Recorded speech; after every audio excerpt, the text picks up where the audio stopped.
What is good, ladies and gentlemen? What is good? This is your boy Cheats. It is Tuesday night. This is the Black Baseball Mixtape podcast. We are about to get into a live extravaganza because as we speak, the playoffs are rolling. I've got the whole crew here.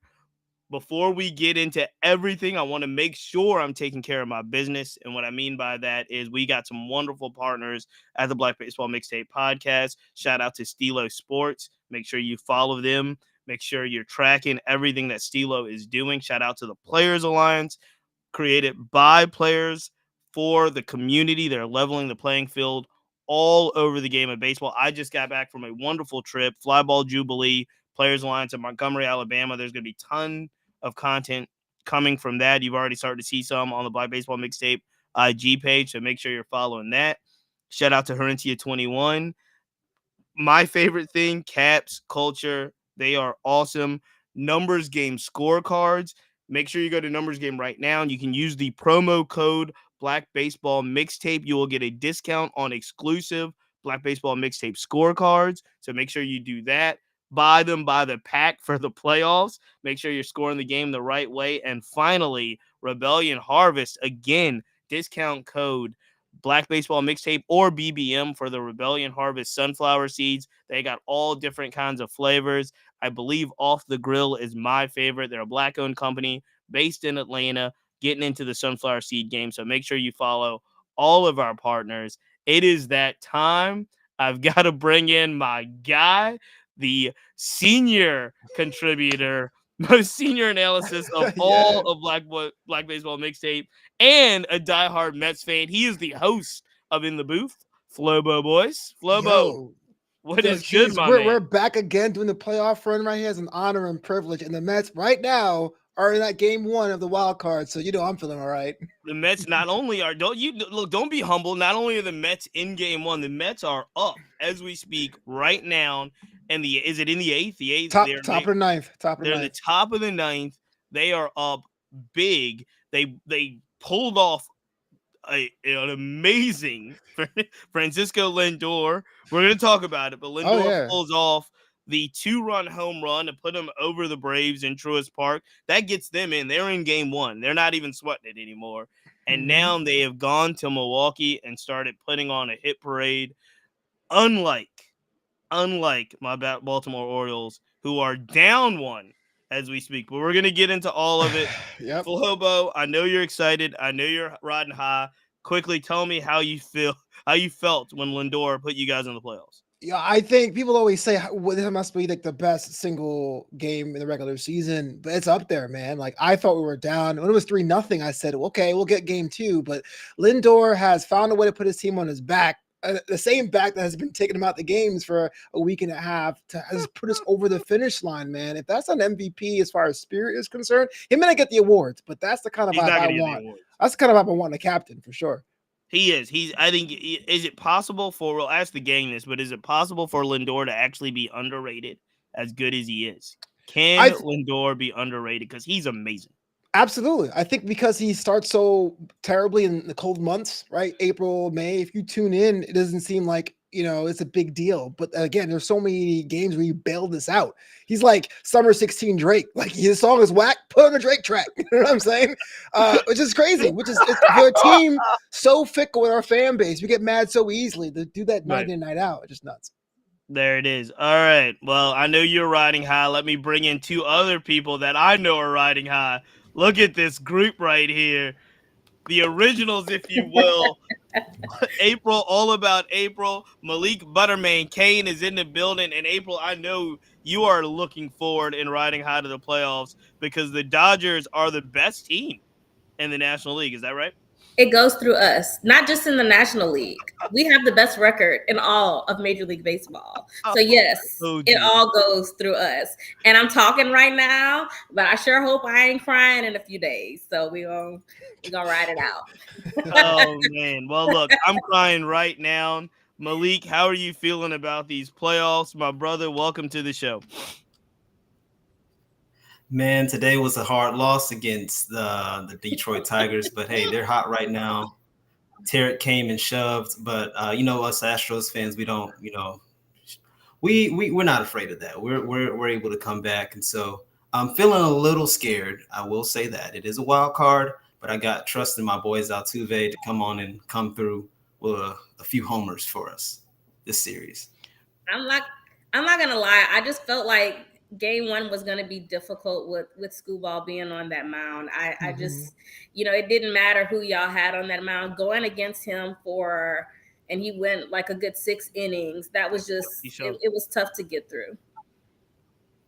No, I'm glad that you have trust in your team.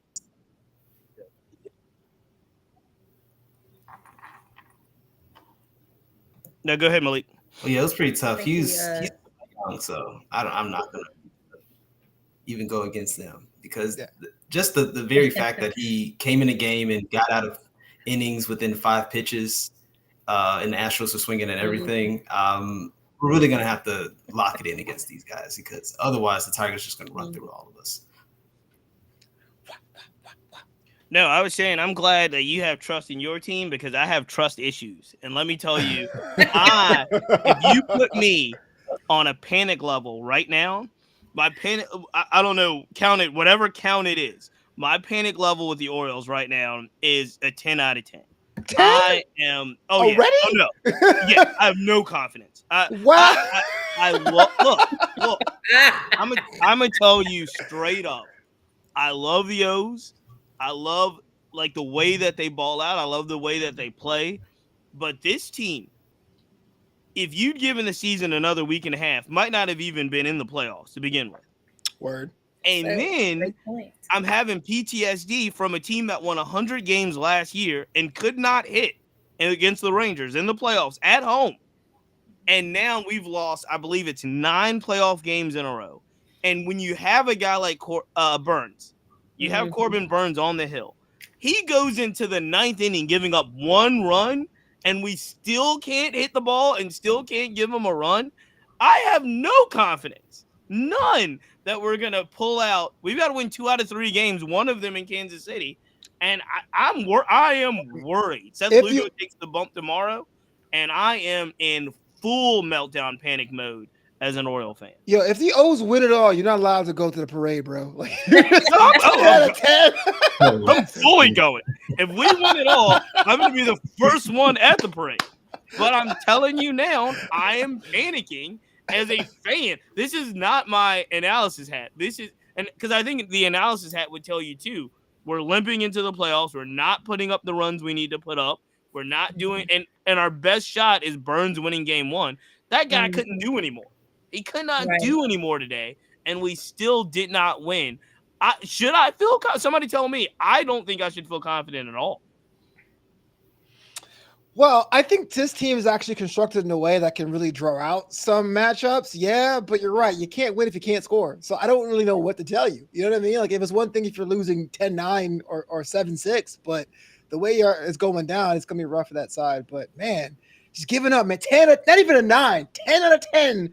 No, panic mode. Like panic mode, I am very high right now. And, the thing that's frustrating, and this is what happens with playoff baseball, and everybody's gone through it.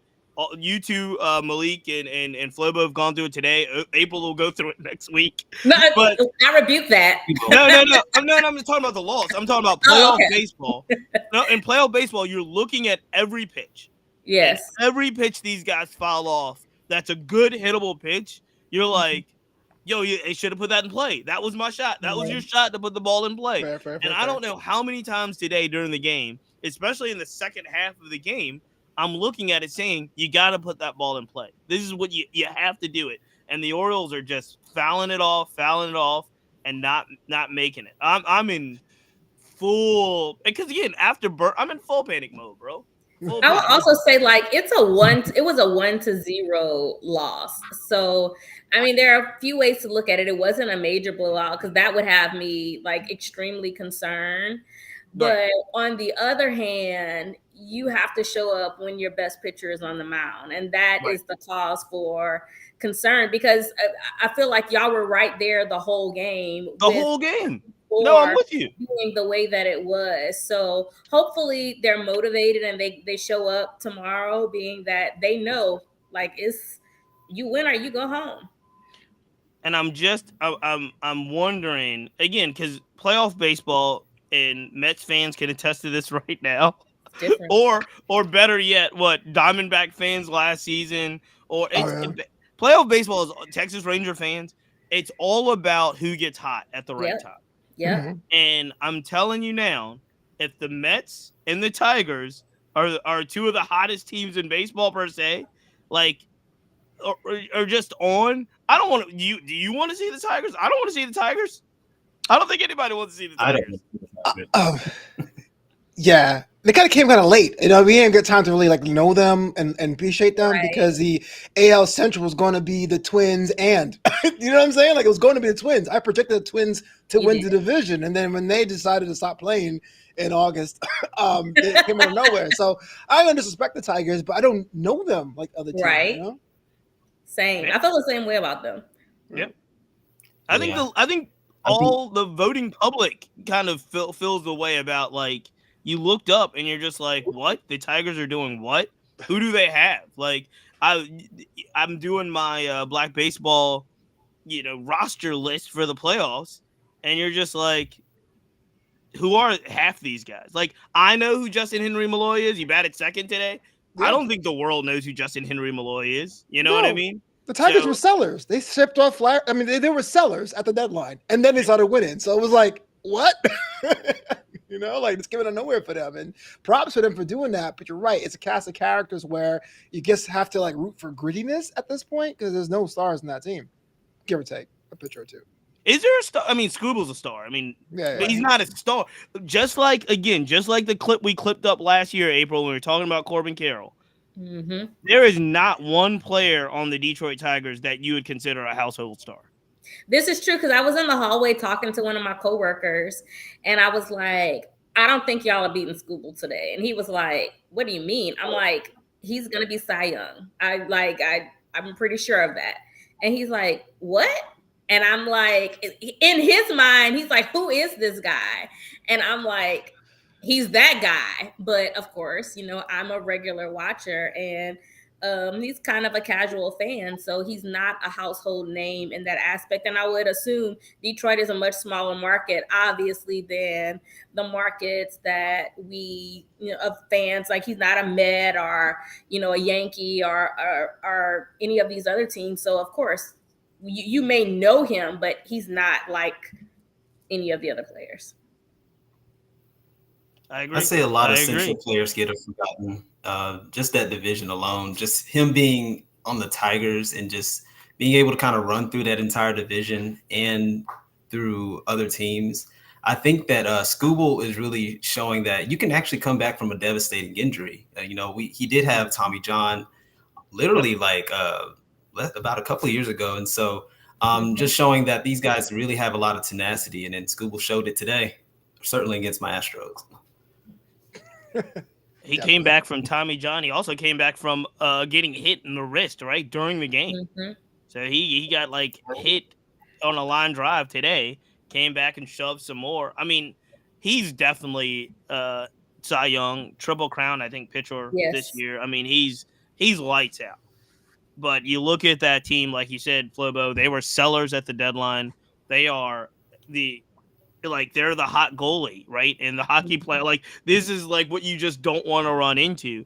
And we'll see, because again, not only do we have to go through these wild card series, right? We've got the top two seeds in each division sitting there waiting on ice. And as if history has proven anything, that wait has not proven to be good. Like you want to keep playing every day. And so you're going to have possibly some hot team, whoever comes out of this, they're going to have hot teams that are used to playing every day coming in and now playing April's Dodgers or the Yankees or other teams that are just sitting there waiting, right? And it's going to be crazy. Look, y'all, I have already lifted the Dodgers up in prayer because I just can't have them. Shout out my man Van Lathan. Shout out Van. Is Van wearing a hat? Vane has got that hat going, yo. Real quick. I'm sorry to cut you off here, but I got to No, shout you're out. good. I just can't go ahead. bear another postseason with us losing in the first round, because what is it to be for the playoffs to go through you and you can't even make it to the next round? That's insane. And I also want to say that the Mets just won. So I just wanted to throw that out there. Congrats, Bobo. I was watching them all. I was pumping the fist in the air, man. Right. I'm hyped. So the Mets got to win. Tigers got to win. Royals got to win. Any surprises? What's the most surprising of those playoff wins today? People are going to say the Royals, but I said back in April, I got the Royals win the pennant. So I got to double down. We're coming. We're going to bring it back right here. We're going to bring it back up. Called the Royals to win the pennant. I'm still like, but. No. Oh, man. I get one a year. I got one stupid take a year. Not stupid right now. For real. No, I'll be surprised. I thought that the Orioles would have had at least, even if they lost today, they would have a lot more offensive production with the youth they had. Them scoring, not scoring. It's kind of interesting. Yeah. No, keep it real. It's not that they lost. To me, it's how they lost and who was on the bump. And again, hey, shout out to the whole freaking left-handed pitching staff of the Royals that came out and did their thing. But again, you're telling me you're at home. You've got Burns on the hill. We have to win game. We have to win that game.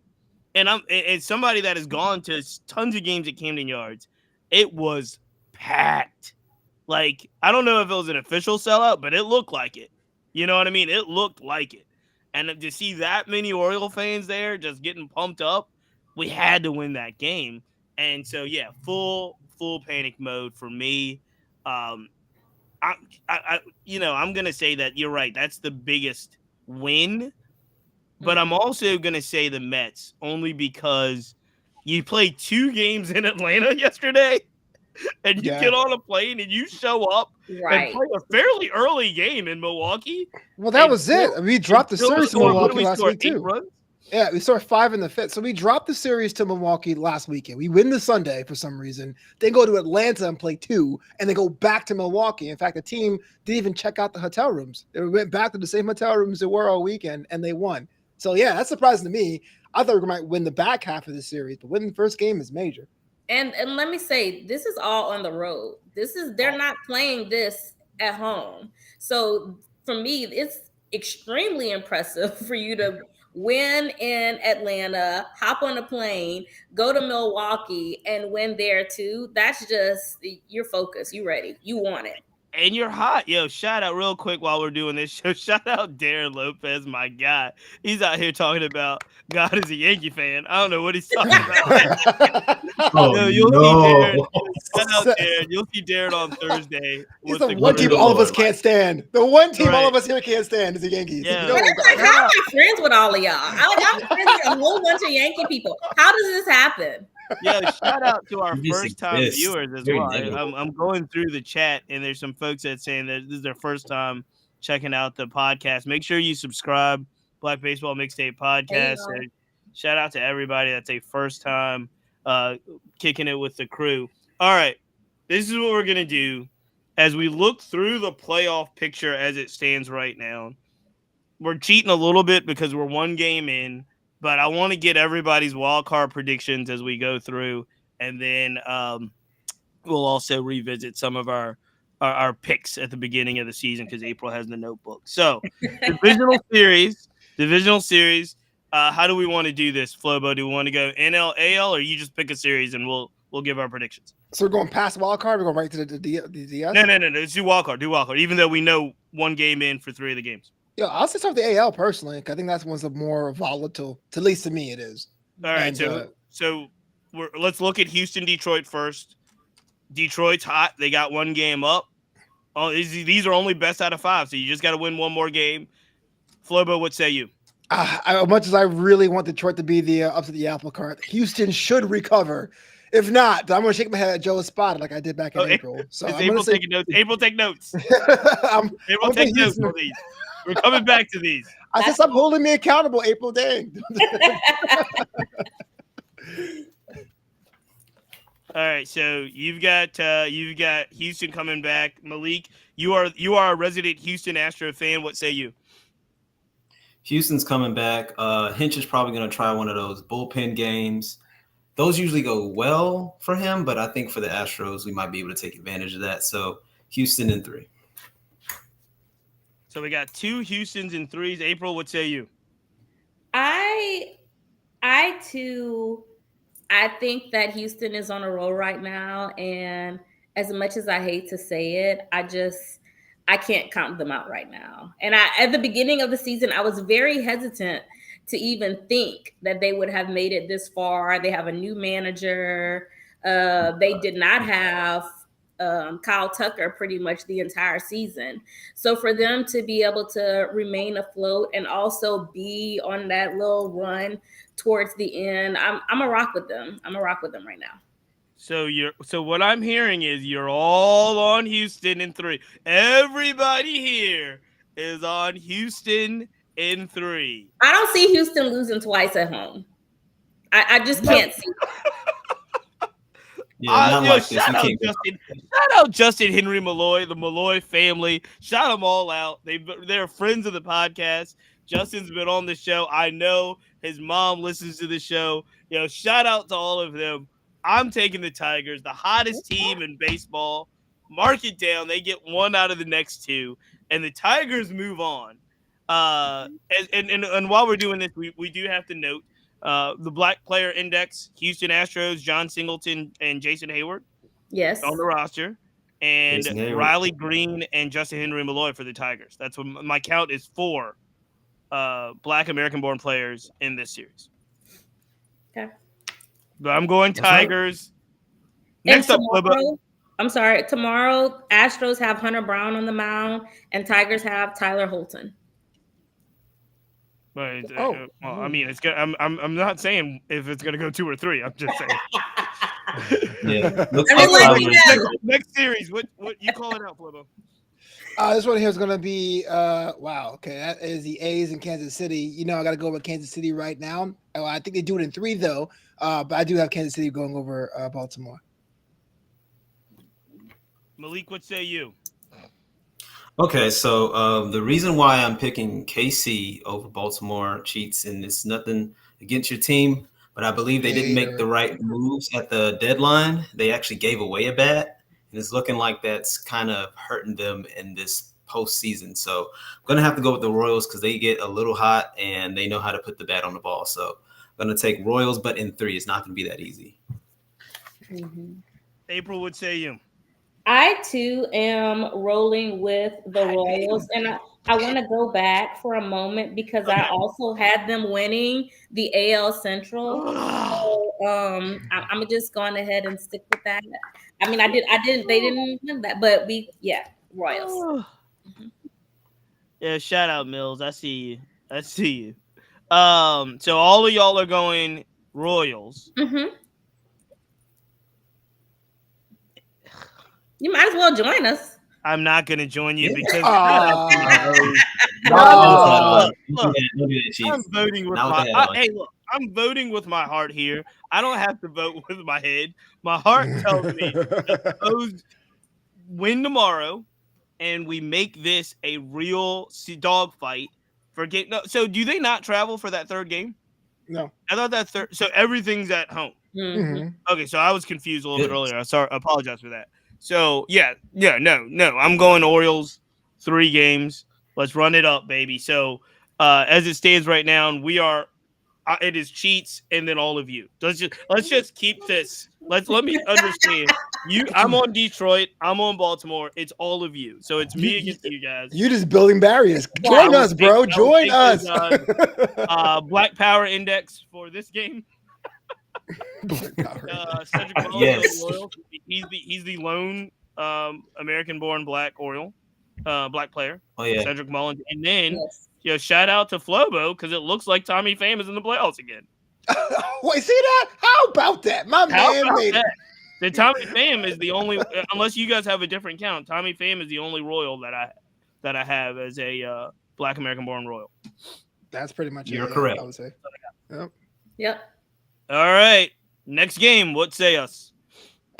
So that's over there on the National League side, Mets and Brewers. I thought they would have, the Brewers would have won had they won game one. They did not. So now my head and my heart can line up and say New York has a chance of taking this in two.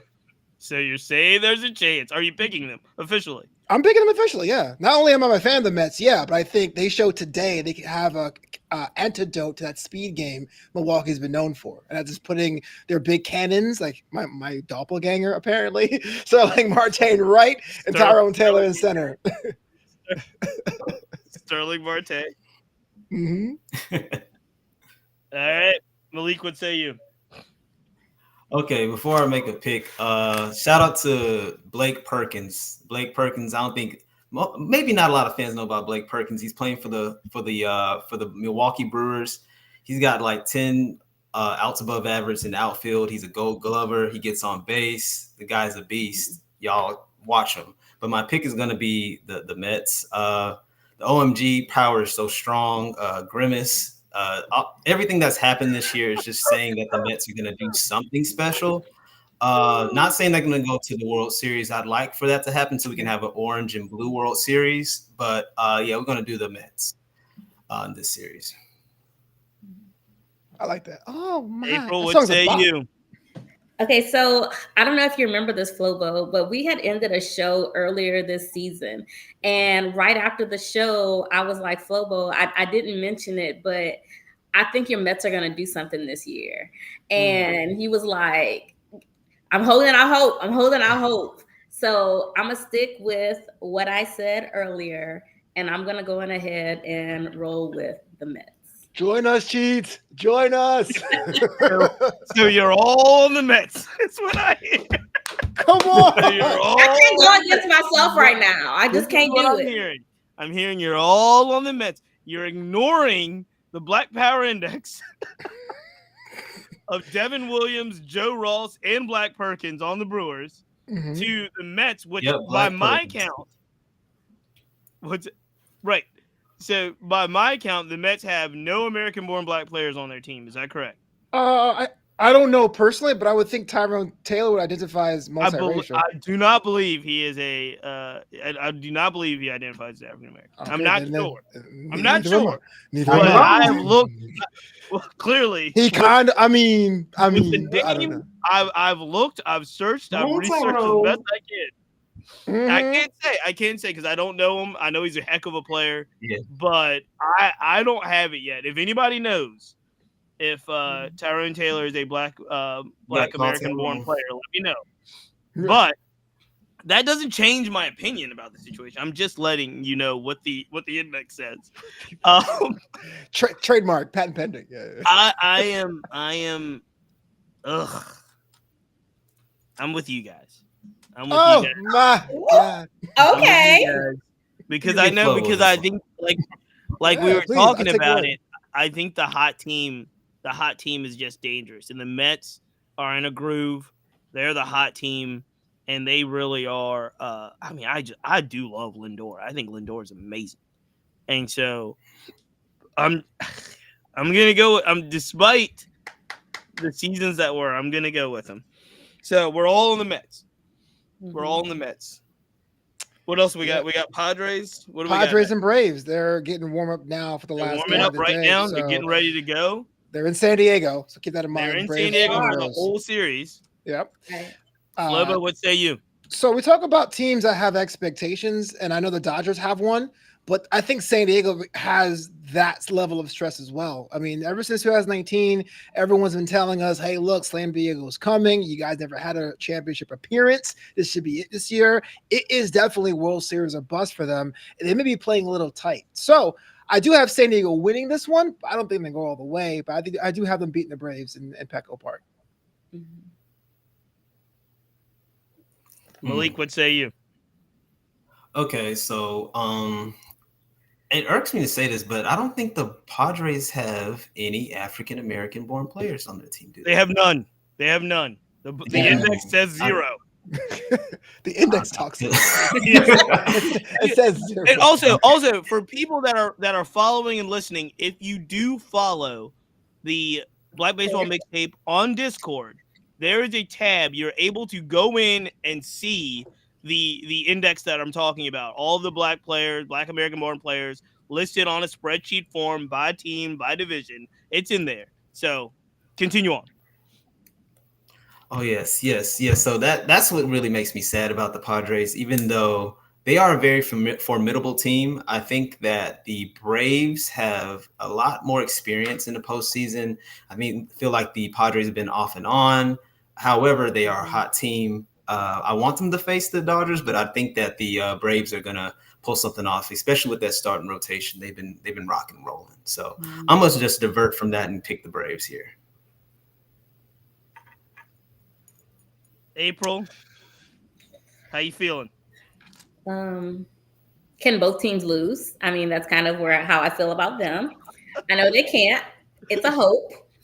But I was talking to my dad the other day, and he said that he would not want to face the Braves right now. That was his comment. He was like, how they're moving is just not a place that he would want to go. However, y'all know I watch the Padres a lot because they're in our division.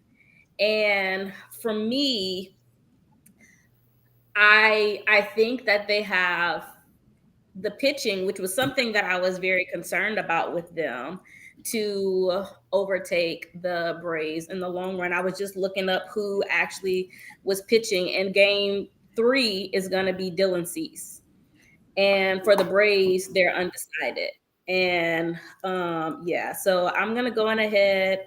I'm going to roll with the Padres. And I agree with Flobo. I think that the whole little brother syndrome feeling for them, it bothers them to know that they've only gotten so far. They're one of the few teams left that has never won.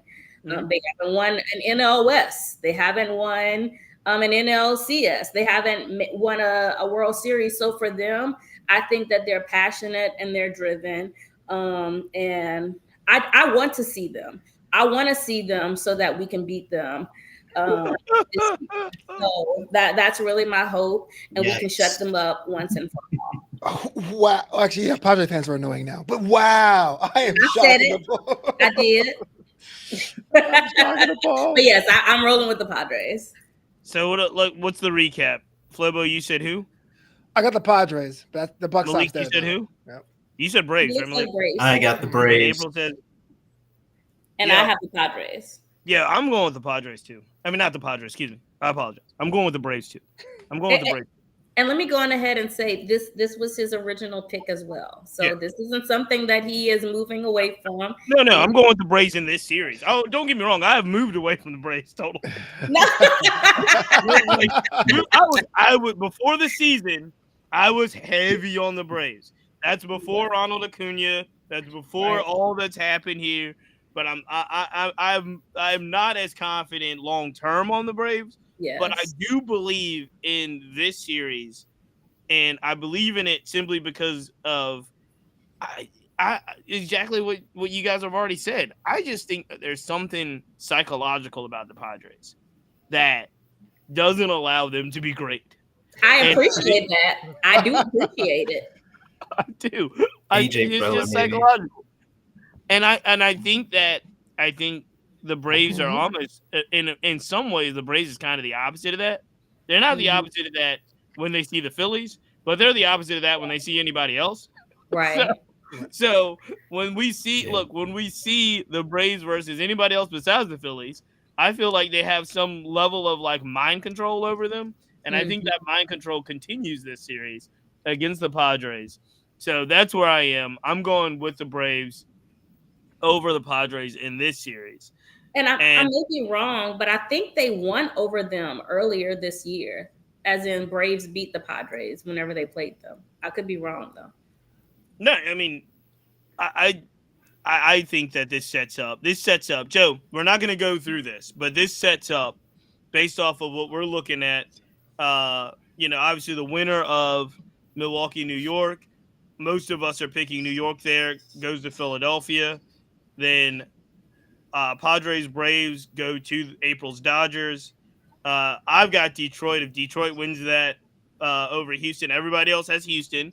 They go to Cleveland, and then I still have the O's. Everybody else has the Royals. They go to New York and the Yankees again. And Darren Lopez mentioned this in the chat. I would love to visit 1996 again. Most of you guys weren't born, but look, Wow, I would love to visit. wow. I Thank would you. I would Thank you, love Rich. to I would love to visit that that Orioles Yankees playoff series in the Bronx. That's just gonna be fun if it happens. Royals and Yankees don't have the same ring to it. I'm just gonna let you know. But we'll put a pin in our playoff talk and our playoff predictions, and we've got about 20 minutes left. I'm going to ask each of you as we go through the season that was, the regular season that was. I want kind of your big takeaway, your big story of the season. If you have two, one can be related to Black baseball, one can be related to baseball in general. What's the biggest thing when you look back at this series? What do you take away? And then I will ask as well. Let us know about what you think kind of the biggest takeaway in regards to Black baseball as we look at the season. So there's been a lot of narratives, a lot of storylines in baseball. There's been, I will say, less storylines in Black baseball, but there are some stories in Black baseball that we want to talk about. What say you? I'm going to start with April. Do you have any thoughts of the season that was, and then any thoughts on just kind of the current state of Black baseball? I'm very concerned about the current state of Black baseball. And for me, the demotion of CJ Adams really put it towards the forefront. Now, let me go ahead on record and say that I'm not saying I'm defending him. This is CJ Abrams in DC. Yes, CJ Abrams in DC. But I can't remember the time where a player was demoted like that. Wasn't it all the way down to like single A, if I'm not mistaken? So he was demoted. He was designated to assignment to AAA, but he never, they were telling, it was already done. Don't report. Okay. Just go to the training facility. I guess it was in Arizona or wherever, and just finish working out there. Right. I don't remember something like that happening. And with where players are right now, I just wonder, are we giving the same opportunities to the players who are in the league? And are we doing a good job of promoting these players? Because we do talk about, certain people and teams where they are in smaller markets. But whenever you have conversations with people who are casual fans, they have no clue of who these people are, or this is the first time that they're hearing about them. And I think that Major League Baseball, they just have to do a better job of ensuring that we get these names out there, and that, because there are kids who want to play, and I'll tell y'all, because y'all know I'm a teacher. Mm-hmm. I have kids who are interested, and they want to know that there are people out there who look like them who are playing. But to not have those names regularly floating out there, that deeply concerns me. Absolutely. Let me jump over to Malik. What say you about the state of Black baseball and kind of your biggest takeaways of the season? I guess hate to beat on the old drum, but it's really hard to fall in love with a Black player in the league now. I think about a success story, or maybe an anomaly, in John Singleton, the very first prospect to ever receive a contract out of the minor leagues, never playing a major league game, was pretty much outed out of the league within maybe 3 or 4 years of being in. And he's back playing for the Astros. And while a lot of other players who are African-American, like Willie Calhoun, we've seen Michael A. Taylor just get dropped. Even the sad case of Tim Anderson, where his performance kind of, told the story. But we have this case when John Singleton, where he curbed a lot of first base turnarounds and turnover and transitions. Jose Abreu, we cut ties with him, gave him his money and said bye-bye. They've ran minor leaguers in that position, but John Singleton has been a stalwart at the position, just, chugging away, having really good at-bats.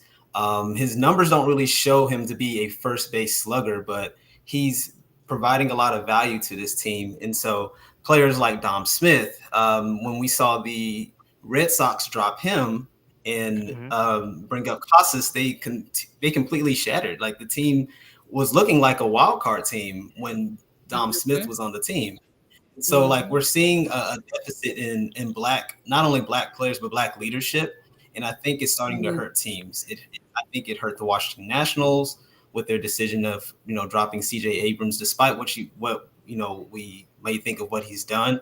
I can't even think of a case that's ever happened for any other team for an all-star.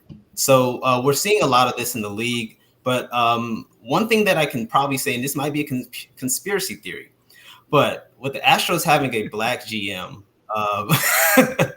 that may have had not something to do with John Singleton staying up, but having someone who is, looks like us in leadership to be able to kind of see around what maybe a casual fan might see or a casual GM might see. That's just kind of my theory.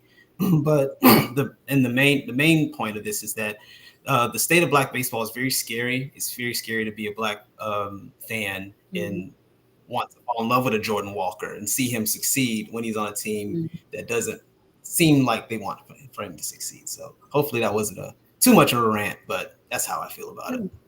Good. And even your GM picking up Hayward whenever he was dropped by the Dodgers.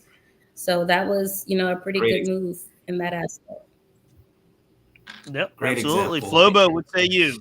Big takeaways from this season. I got to echo a lot everyone's saying. I mean, you were like, we're talking about black baseball. And I was like, yeah, the kind of was like high waves to low tide, I remember 15 years ago, there was a conversation that Chris Rock had with Jerry Seinfeld and basically saying they only allow one per generation, whether it's Richard or Eddie or Chris or Kevin Hart. It's almost like, yo, if you wait Aaron Judge, you're just not important. You know what I mean? Not to knock Arson Judge, not like that. I'm just saying in general, is that there always seems to be one that gets the promotion. So that's kind of sad. But I would say the overall baseball story that I was trying to closely watch, because it involves one of my favorite players, current players, in Francisco Lindor, is a definition of what an MVP is in relation to Shohei Ohtani, right? Here's somebody who is on a tear with home runs and stolen bases, but doesn't play defense. But then he is going to be in consideration for an award where there is an award, particularly offense, in the Hank Aaron Award. Now, that was kind of my thing this season. It was kind of a race for a long time. Then Lindor got hurt, and it kind of became a not race. But I thought it was very interesting about the DH's pathway to becoming an MVP to a team. And speaking of the Dodgers, that Mookie Betts shortstop experiment, what the heck was that?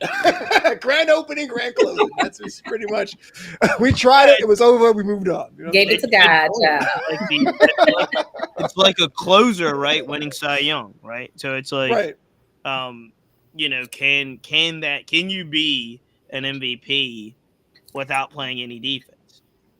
Can I respond to that? Because last year, a lot of people, and I know that y'all are gonna say, "Oh my gosh, what Acuna did was all of this."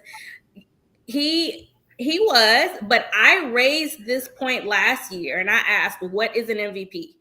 And I feel like for many people, there is not a clear definition of what an MVP is. And so for the casual fan, the first thing that they're going to look at is a stat. They're not looking at what happens or how a person impacts the game while they are in the game. Like what Lindor is doing on defense, what he is doing on the field. But I will say this. When it comes to Ohtani and why he's, and I'm not just because he's a Dodger. No. Darn near every person on that team went down and was on the IL, whether they were a pitcher or whether they were a position player. We are not the number one team in Major League Baseball without him remaining a constant with that elbow that's still not 100%.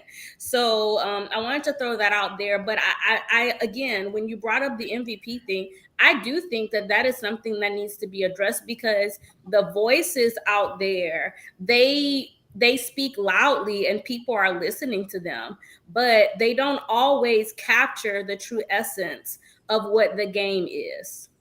Yeah, I'm with you 100%. I remember last year on this same show, the Sunday Hangout. Remember TC and I had a debate because I was thinking Mookie was more valuable to the I said the Dodgers same thing. than That was Acuna crazy. was, and I won the argument but lost the war because he didn't get the title.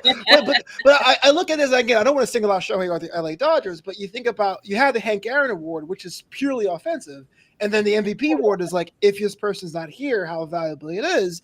If that's the case, if Ohtani wins it, then that opens that whole thing about DHs being qualifications to win it. So that's why I was like, it was interesting to see, and he may as well win it this year, but I didn't know that was even possible until this season. Right. Might as well. You mean he hasn't won it already? Is that at his house?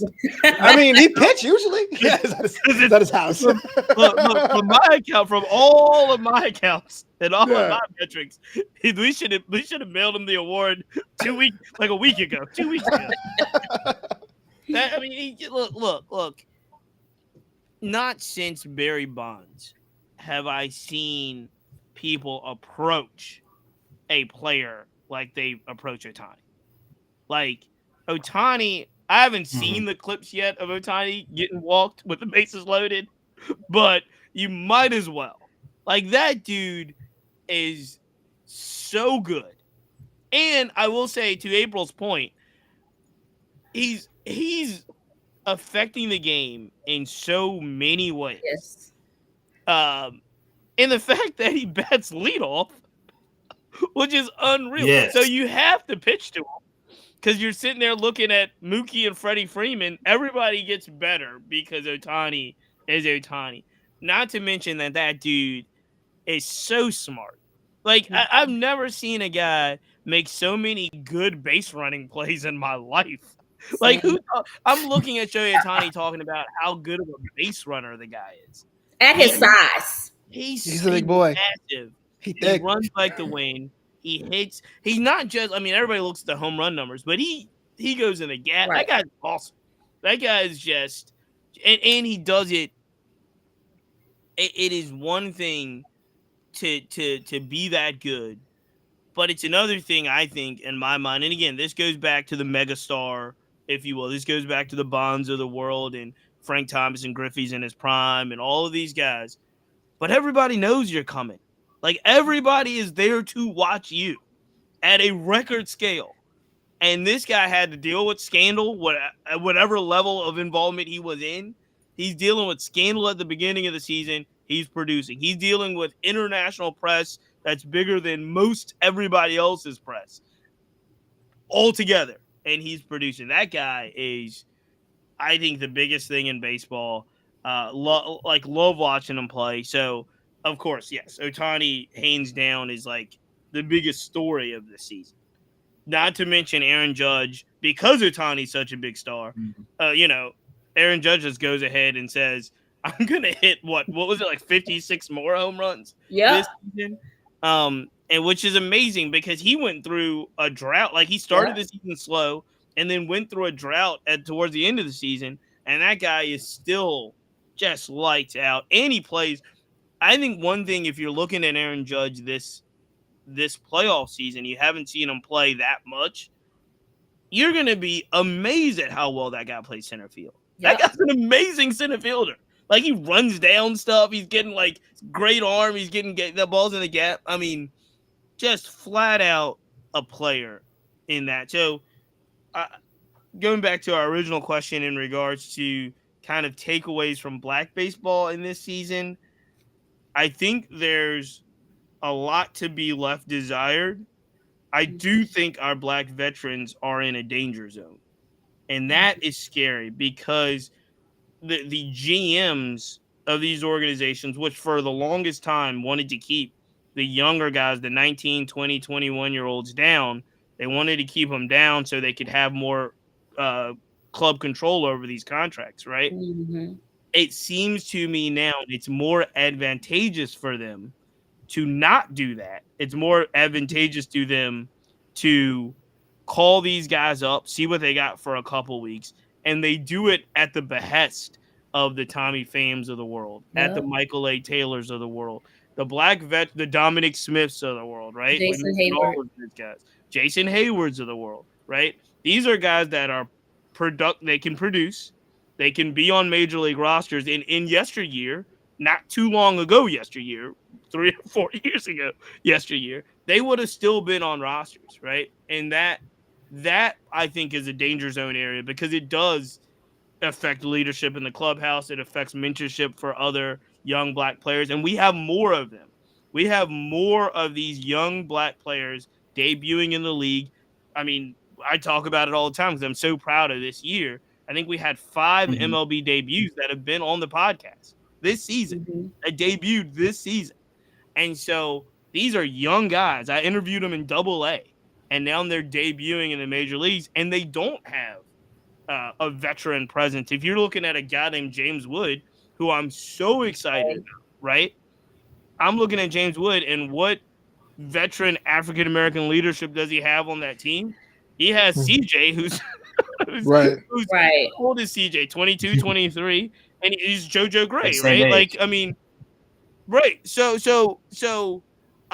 we can get into the CJ Abrams of it all on a little bit later on another podcast. I do have a lot of questions about that and a lot of thoughts about why the Nationals would go so far in their public acknowledgement of, I think, what could have been a private matter.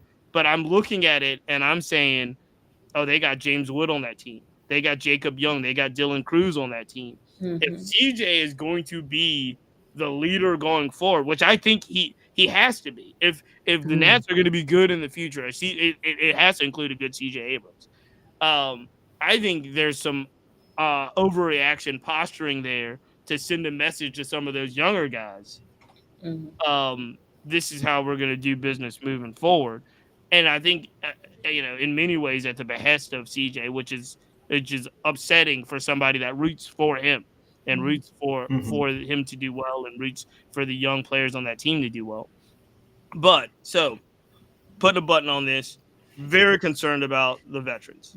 I want to point out what Darren Lopez just said in the chat. He said, how about Jazz and Stroman? They were considered toxic locker room players, and they have done a great job being humble and working great with the Yanks. And I for one, I know I was definitely cheering for Jazz. I just felt like the environment would be positive for him. And I'm so glad to see him succeeding in that element.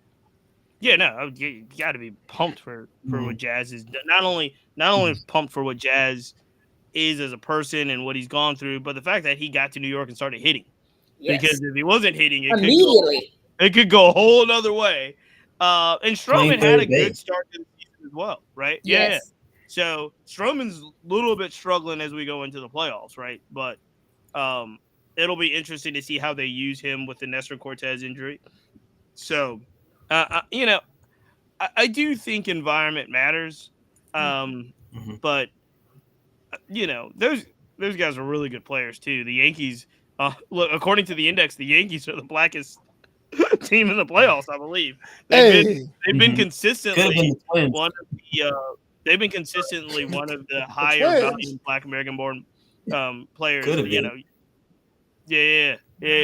So with that said, concerned about the veterans, excited for a lot of the young guys, excited about James Wood, excited about Lawrence Butler, excited about Justin Henry Malloy, hoping that these guys stick, excited about the season that Mason Wynn had, excited about the number of young players. If you look for the last 2 seasons in baseball, if you look at the future game rosters, they're filled with Black players, Black American born players. The futures game in the last 2 seasons have had those guys. But the challenge is, I think, kind of potential realized, right? And when these guys, because they're all so young, when they're going to get their opportunity to come up and stay up and have organizations believe in them and stick with them. We talked about Lawrence Butler was sitting, before he got hot, he would just come back up. He would sit down to AAA to get more at-bats and to work on his swing. Jordan Walker, same thing. There's all these guys that we're sitting here looking at saying, what more does, some of these guys have to do to get up and stay up and have the confidence from an organization to stay in there? And I just don't know the answer to that. There's just a lot of guys, not just the veterans at the end of the season that got released. There were a lot of guys. If you look through affiliate baseball, when you look at those AAA and AA rosters, it was a lot of guys towards the end of the season that were no longer around. They were not and it doesn't make as much news because they're not in the major leagues. But if you're 25, 26, 27, and you get released from your affiliate, which happened a lot this year, there's an indie ball route possibly, but there's some people really on the outside looking in. And so I'm wrestling with one, we don't have enough stars, right? Like we have Aaron Judge, we have Mookie.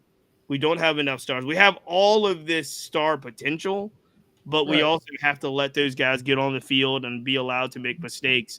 It's just a lot. It's a lot. And again, I don't know how I would rate it. Matter of fact, this is how we'll end this podcast because we're about to wrap it up. But if we were giving A through Fs on the state of black baseball, quickly, we don't have to explain it. What grade do you give A through F on the state of black baseball, Flobo? C+. Malik. Strong C. April. D. Yeah. Cheats. I'm gonna leave me with a circle. I'm a harsh grader. D. yeah. See me at the class. Damn. I'm gonna give it a C+. I'm gonna give it a C. Actually, no. I'm gonna give it a C. That's it. Mine is gonna be a C as well. That's my grade on the state of black baseball for 2024. C. Lot to be desired. All right, this wraps it up for now. The first live. Shout out to everyone that joined us on Instagram. Thank you guys for the comments. Really appreciate it. We will be back on Thursday. So Thursday night, this crew, the original predictions crew, will not be here. We'll have Flobo will be with us if he can make it. We'll have some new faces joining us, and then we'll have some special guests and some of the crew back on Sunday night as well. Make sure you subscribe to the Black Baseball Mixtape podcast everywhere, streaming everywhere. Make sure you support our sponsors, Stilo Sports, the Players Alliance, Orentia 21, Numbers Game Scorecards, and Rebellion Harvest. If you do want to partner with the Black Baseball Mixtape, make sure you email me, blackbaseballmixtape@gmail.com. And last thing, we talk Black Baseball 24/7 in the absolutely free Discord group chat. If you want to be a member of that, we don't post it online live, but DM Black Baseball Mixtape, DM one of the friends in the group. We will send you the link. You can join the Discord. We want to make sure we get that number as high as possible as we go through the playoffs. So, with all of that said, until next time, we really appreciate you guys. Thank you, Flobo, Malik, LGM. April. Thank you all. Until next time, we're out. Bye, y'all.